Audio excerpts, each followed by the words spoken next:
So we've been using this Caraway pan set for about 2 years now, and I thought I would just do a review and tell you what I think of them and how we use them and stuff. It comes, the one we have anyway, came with these three have a lid with it, and then we also have the skillet pan, but it didn't come with a lid.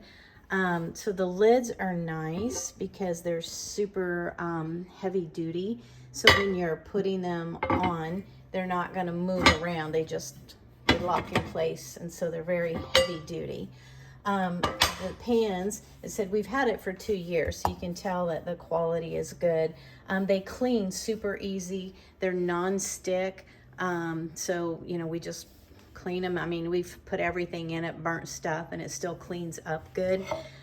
Show you the bottom. You can tell we've had them, you know, we use them outside over the grill and do vegetables and stuff like that with them too. But I like that they're also non-toxic because so many pans have chemicals in them.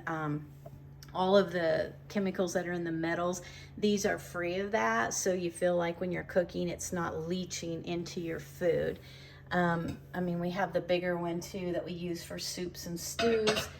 This one, you know, we use just for, you know, rice or different things. The handles are nice and sturdy, but I like that they also have a handle on the other side. So if you have something that's kind of heavy in your pan, you can use both hands to pick it up and get it off the stove. But we've been using it for a couple years now, and I just thought if you were thinking about getting one, we've been very satisfied with it, and I said I like that it's no chemicals in it too. So I would highly recommend them.